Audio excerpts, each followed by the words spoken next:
Hello and welcome to The Pickle, brought to you by AC4SA, academic coaching for student athletes, and co-hosted by Ethan O'Day and Jack Sundberg. Here on The Pickle, we discuss with our guests, ranging from coaches to professional athletes, the pickle of all things, academics, sports, recruiting, high school to the pros, you name it, we talk about it.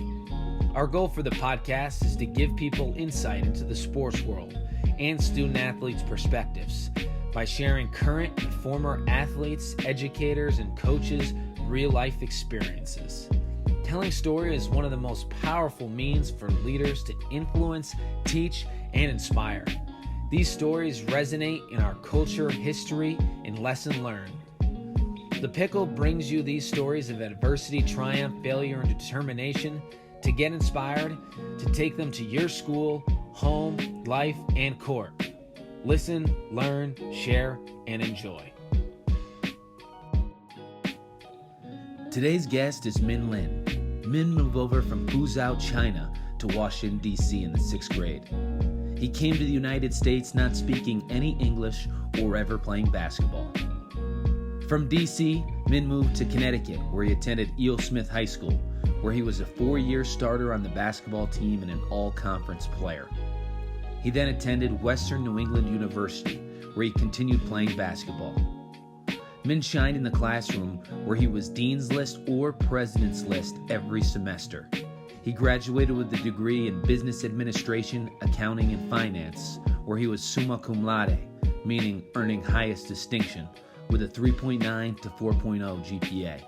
Min continues his success, now at the prominent PwC, PricewaterhouseCoopers, as a CPA and a senior associate. Welcome to The Pickle. All right, here we go, The Pickle Pod. We're back and we're better. Another day, another episode. Really excited for our guest today. Great friend of mine, great friend of Jack's. Another CT guy we got on, originally from Virginia. We'll let him get into that.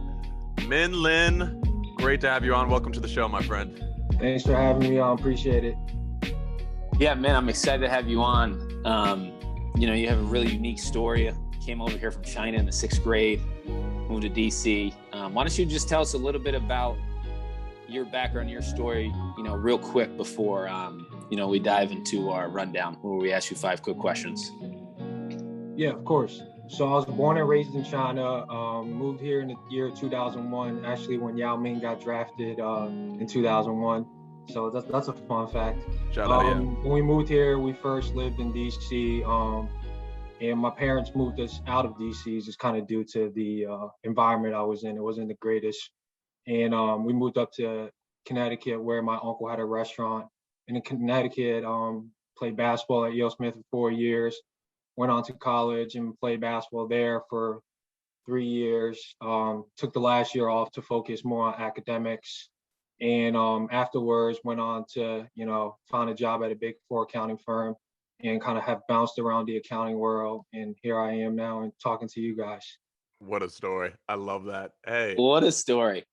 Unbelievable. And I think it's so cool because I think Min is such a good guy because, he was always grinding and, from, coming from DC, not speaking a lot of English to just, I never heard the guy complain ever. He was just always on top of his stuff, never had an excuse for anybody. And if you ever need something to get done, you went to Min Lin. So I'm excited. And Ethan's going to hit you with the rundown, which is just 5 quick questions. So everybody gets to know you a little bit better. And Ethan, take them away. All right, man, you are about to enter the rundown. Question number 1, dinner with one athlete. Who you got? Yao Ming. Already hinted at that in the intro. Number 2, number 1 thing on the bucket list. Watch LeBron James play in person. Oh, that's me too. We got to figure that out, man. We'll get out there. Boston game, hopefully. Favorite movie all time? Rush Hour, all of them. I think we saw the 3rd one in theaters together. Yeah, we did. All right, number 4, how do you start your day? I typically try to work out, but obviously sometimes work conflicts with that, but try to work out, clear my mind to get the day started. Love it. And final one here, favorite quote, first quote that comes to mind. If you're early, you're on time. If you're on time, you're late. It was something that my team and I were talking about this week, actually. So that was the first thing that came to my mind just now. That's awesome. Talking business team, not basketball team. I like that. Yeah. Yes. Yep. Awesome. Hey, you just completed the rundown. Congrats, my man. Awesome. So, yeah, we'll just sort of dive right in. And our first question for you is, playing basketball in college, but obviously you were very academic oriented. You're on the president's list, dean's list, almost every single semester you were at college. So talk a little bit about, you're focusing, obviously you want to be a starter, you want to be on the floor and compete, but also you're a guy who took academics really seriously. How did you sort of juggle both? And how did you find success in that? Yeah, of course. So one of the biggest things I think worked for me was before every season that started, I already kind of knew what our practice schedule was going to be like and what our game schedule was going to be like. And also before your semester starts, you already know your class schedules, your exam times and project times. So one thing I always did was I always talked to the professors ahead of time where there's exams and project timelines that conflict with our basketball schedules in terms of more games and sometimes practices. I will always let them know, hey, there are potential dates here that might conflict. But I just want to let you know ahead of time, just so that, when we get to then to the time that there's not going to be any issues if I'm missing class and such. So that's one thing I always did, was always plan ahead, knowing that those exams and projects are going to conflict with some of the practice schedule. And follow-up question here for you. When you came to Western New England after high school, was there a big adjustment academically and athletically trying to juggle those two in your freshman year? And did it get easier as the years went along? Yeah, of course I can answer that. So yeah, it was definitely when you go from high school to college, there's definitely a huge adjustment, right? You're basically going to a world of unknown, from friends to classrooms to a new team. It was a huge adjustment that I had to make. If you're looking at just basketball wise, right, you're going into a whole new team where all your teammates, just meeting for the first time, whether that's freshmen to seniors. So you're trying to adjust to everyone, getting to know everyone, and you're leaving high school where you're playing with your buddies for the past 4 years to going into an environment where it's basically all new, offense is all new. So that was a huge adjustment. And then in the classroom, there was an adjustment too, because there isn't as much hand holding as you had in high school, right? You knew all the teachers the past couple of years. There's a lot of support and help there. I'm not saying that in college there isn't. It's just a lot more independent, right? Everything you have to kind of take ownership of, and making sure that, you get your homework done, you study for your exams, you work with others on your projects to complete them on time. So it was a lot of, I had to, figure out in terms of like just planning ahead, and just always being prepared in college. That was the biggest thing. No, that's really good. And it's funny you say that. I think you're the first person on the podcast to say it's an obvious point, but when you really go to college, you're diving into a whole new team with guys that you've never played before and with in your life.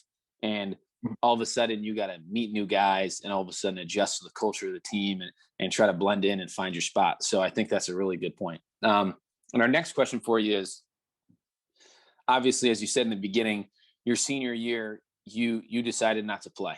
And you could have played without a doubt, but you decided to take a step back and say, what am I doing? And you wanted to focus a little bit more on academics, and knowing you always sort of had a plan for the next step. So talk about the decision to step away from the game and focus on academics, and what your thoughts were there. Yeah, one of the biggest reasons I had to take a step back was I actually got an internship where it required me to be basically focus my full time on the internship. So, and also another factor that led into that was I knew basketball wasn't going to be, after college, basketball wasn't going to be a part of my life. It was about finding my career afterwards. And I knew this internship was in a tax accounting firm that I really enjoyed during the interview process and talking to the partners. So when it came to that decision. I realized that, basketball brought me to this point and it's helped me to succeed. But the next step, I have to look ahead and think about, the next 5 to 10 years where my life was going to be. And it was going to be, the career after basketball. So I felt that, my senior year it was the right time to change up what I was doing and focus on the next step in my life. And doing that internship, it was the thing that made the most sense because it was going to help me figure out if this was going to be it for me, in terms of what I wanted to do after college. Such a good point. It's almost like an ongoing joke in the collegiate world for collegiate athletes that they just don't have the time to get an internship done in their undergraduate time, especially in the basketball world, baseball, football, where your season basically goes all year long. And sometimes you have summer workouts and stuff where you can't even do like a summer internship. So obviously really tough decision that you had to make to, step away from basketball, but you got to look out for your interests going forward, and make that tough decision. So I think you definitely had to weigh those things out, it sounds like, and do what was best for you, looking forward, which can't always be easy to give up something that like basketball that's been such a big part of your life. Yeah. And I think that's go ahead. Yeah, just speak. I guess I didn't even give you a follow-up question, but I guess just speak to that kind of like internal struggle of having to make that decision. Because I know basketball, we played growing up for a really long time, played AAU high school, and basketball was such a part of your identity and who you were. But having to kind of make that decision to give up that last year of eligibility to focus on the next step. How was that conflict within yourself, and how do you come at peace with it? Yeah, no, it was definitely a very difficult decision because basketball is all I've known the past, 8-9 years, all through, middle school, high school, and in college. And it's something that I play all year round. So that decision was very tough because you're now leaving a team of guys who you've developed a relationship with over the past 4 years in college. You have so much fun with a lot of your teammates, right, on and off the court.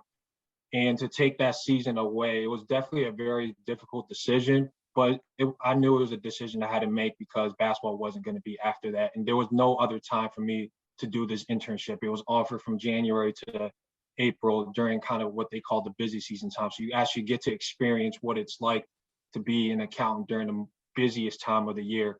So I knew right then that it was a no-brainer to take the job, to take the internship, because it was going to give me the experience that I wouldn't have otherwise. Yeah. And what I was going to say earlier is obviously a very mature decision. And I think that, a lot of people that we talk with, athletes, they don't really realize that until afterwards. And then all of a sudden they're a year out and they're like, okay, well, what do I do now? But it seems like you had that discussion with yourself prior to, graduating, which I think is obviously a very mature decision that, people often, struggle having that conversation because, they say, I'll just wait. Let me just get this last year and then I'll think about that then. And then sometimes you're, hit with it afterwards and you're like, well, oh my gosh, I don't really even know where to step next. And I think this is a cool one for you. And you're very unique because, you came over here from China. And, a lot of us, we grow up in the same town and we go to high school and then we go to college, but you had a really different experience. Talk about, you coming over from China. Was college always the first thing on your list? When you came over here, was playing a college sport always, something that you thought about, or how did that become into your mind in college and sort of that process?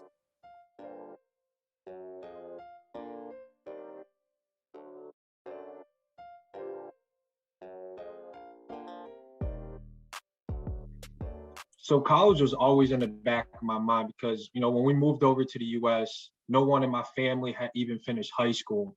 So coming to the US and starting school here, a goal of mine was always to go to college. And, if not being the first one, because I had a sister that, I was, the goal was always just go to college. My parents was always harping on it, because that's the ultimate measure of success to them. And coming over to the US because, they've immigrated over here just for us to go to college. So ultimately, if that, if I ended up in college and finishing it, that was going to be, be the success story because that was what they came here for. So, back in my mind, it was, college was always, there. And, I always, whatever I did, I always made sure that, I did it to the best of to my ability because I always want to make my parents proud. So yeah, going to college was always a thing in the back of my mind for sure. And did basketball sort of guide you there? Was that a sort of guiding success as like, basketball led you to college? Was that something that led you to that process of going to college? Yeah, for sure. I don't know if you guys remember this, but coming out of high school, I was actually enrolled in UConn and went to orientation there.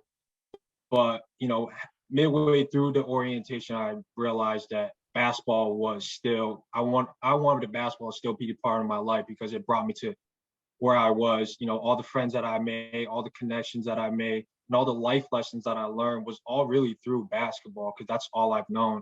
And when I went to orientation at UConn, it just didn't feel right. So I gave the coach at Western New England a call. I was like, hey, I want to come and play here. Because we had talks earlier, but I told him, I don't think I want to go there. But I gave him a call back, was like, hey, I think I want to continue my basketball career because there's a lot more I still could gain from it, right? Even if it's not from a basketball perspective, it's being a part of the team and all the bonding that you get, you go through and all the connections you make just from inside the team and then just from, being around basketball. I thought there was a lot more for me to gain. It's why, I went to Western New England. Yeah, leaving high school after, you were a 4-year basically starter at E.O. Smith High School and just to go cut basketball cold turkey and go straight to college when you had some opportunities to play is a tough decision. I totally forgot about that. You were going to UConn and then made the switch because you wanted to keep playing.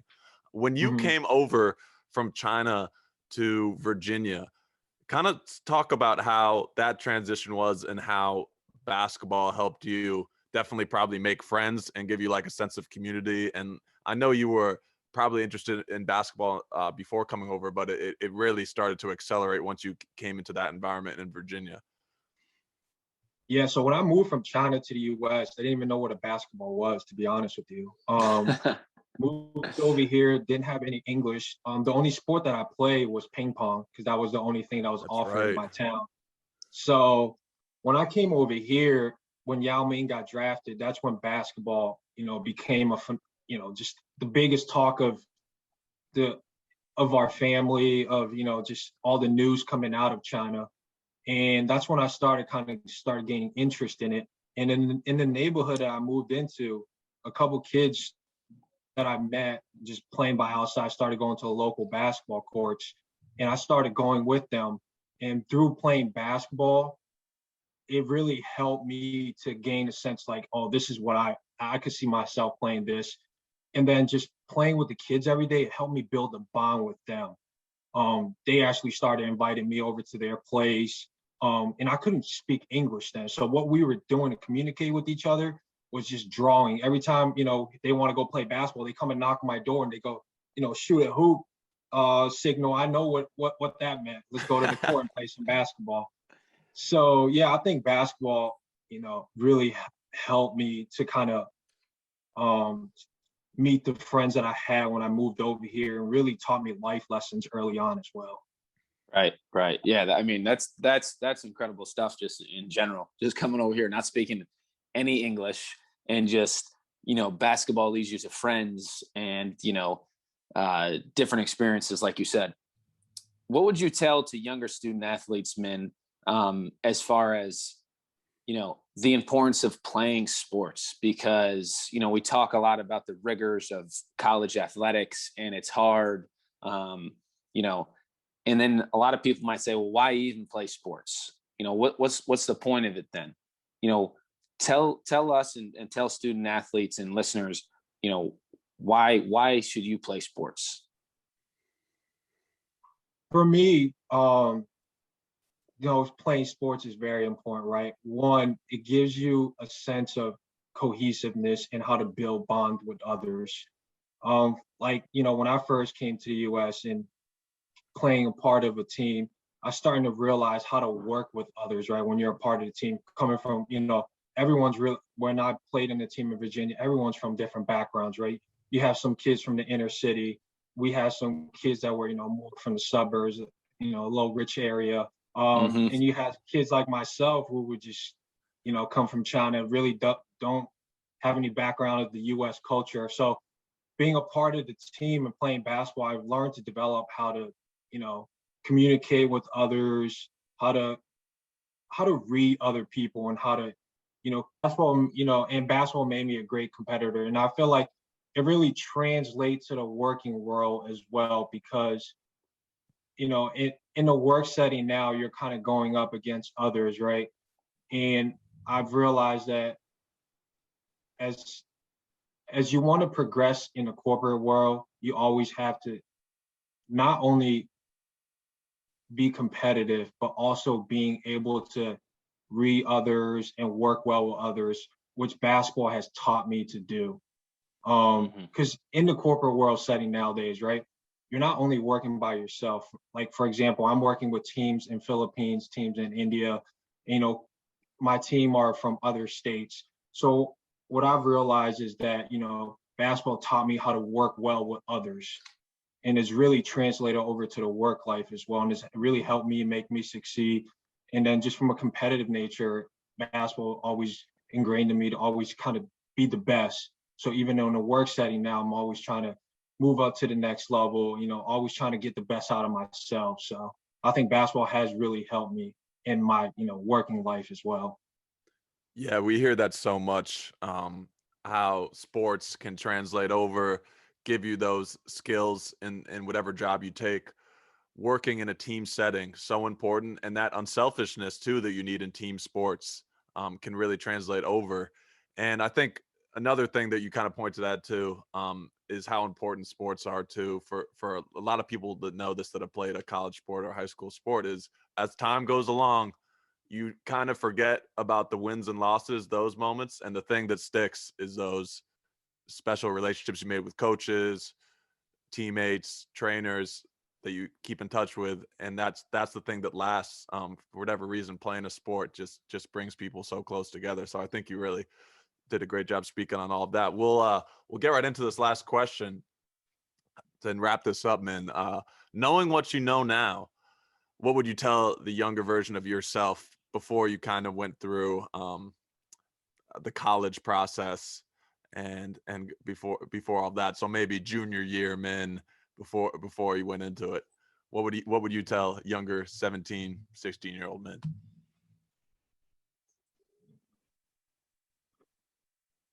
One thing I think I would tell myself, from, if I'm looking at it from now, what I would have done different back in high school was I would have participated more, use what I learned in basketball to leverage it into the outside world, right? I was so focused on basketball that I never really kind of got myself involved in other sports or just other activities. So for me, especially, I would have been involved in more kind of your other school activities that were offered outside of basketball, because I feel like now that probably could have helped me to gain interest in other things or just make connections that would be more beneficial now.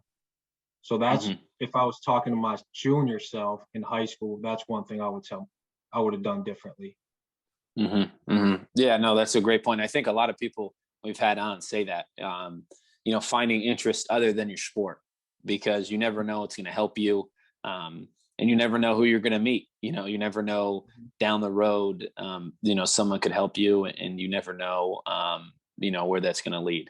That's exactly what I said on the pilot, I think, too. I was talking about that all the time. I was like, man, so hyper focused on basketball, and we both were, and we all were focused on our sports. We're like, we don't have time for anything else, and let alone school, basketball, and whatever sport we're playing, that's it. And just trying to find other things to release from your sport, and broaden your horizons, so important. So I think that's great advice for listeners. Yeah. No, man, I appreciate you coming on, and just an incredible story. And this is a really awesome platform, because you get a guy like Min Lin who came over here from China, spoke no English, finding a way to grind it out, go play a college sport, and now have an unbelievably successful world career in professionally, a senior associate, a CPA.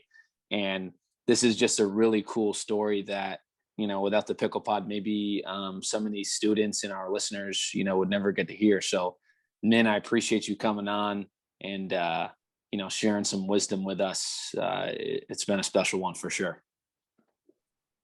Thank you guys for having me. It was a great time talking to you two again. Min, thanks for coming on. And hey, we'll get you on the show again. We tell everybody this though, but maybe I'm sick one weekend. We have you host with Jack. I don't know. I might need to. All right, man. Appreciate it. All right. Thank you. Thanks for tuning in to The Pickle, who is brought to you by AC4SA, academic coaching for student athletes, whose goal is to use the power of sport to unleash the athlete's potential in the academic arena.